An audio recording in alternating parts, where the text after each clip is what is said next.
Hello everyone, I'm Roman. Welcome to my film cafe, a place where I talk about film and TV. And today I'm going to be talking about Hollywood, a new limited series on Netflix from the legendary writer and producer Ryan Murphy. We've seen Glee, American Horror Story, Feud, as well as his feature films. This drama has only 7 45-minute episodes, which makes it an easy watch. Password again?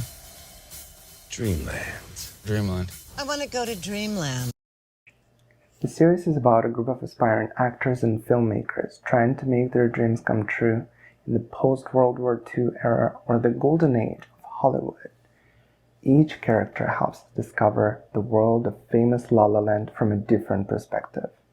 The series exposes the unfair system and biases towards race, gender, and sexuality that still continue to this day. Hollywood reimagines what would happen if the established power dynamics and customs were compromised and dismantled, and if equality was at its core values. Ryan Murphy's favorite, Darren Criss, Holland Taylor, Dylan McDermott, Samara Weaving, Jim Parsons, and Patti LuPone are among the most recognizable names. A lot of well-established actors, which personally I don't think was necessary. Hollywood is a story about struggling actors and filmmakers. As thousands of people flock into Hollywood each year, they start their careers from zero and work hard to achieve their dreams.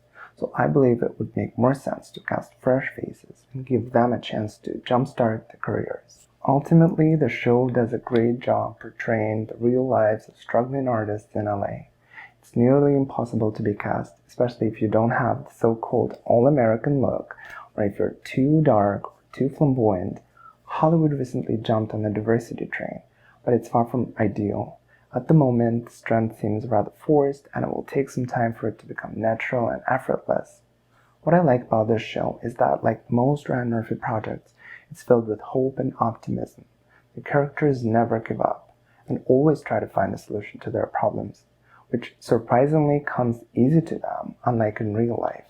Whether it's some personal drama, big studio hurdles, or problems on a national level, the outcome is always almost positive. Hollywood gives us a behind-the-scenes glimpse into the not-so-magical world of Hollywood, with its studios, production, casting, distribution, and awards. The show featured several historic figures: Vivien Leigh, Hattie McDaniel, and Eleanor Roosevelt.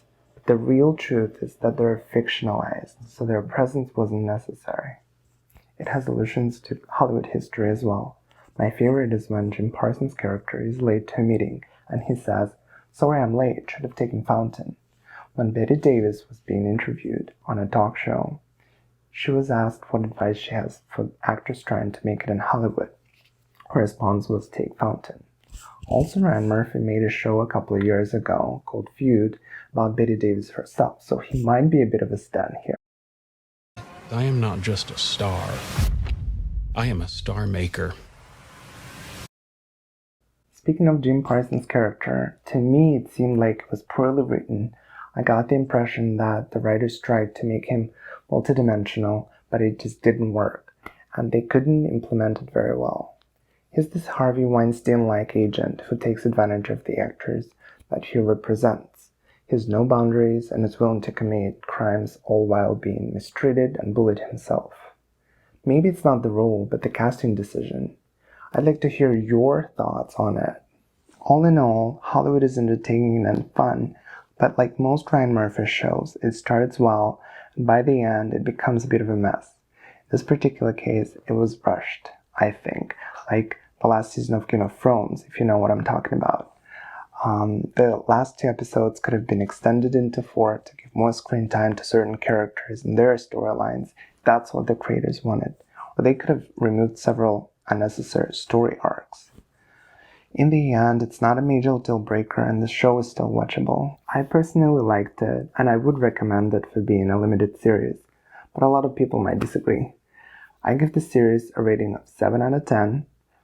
Let me know if you watched Hollywood already, and what you think about it in the comments below. Subscribe to my channel, give this video a like, and come again soon. Peace.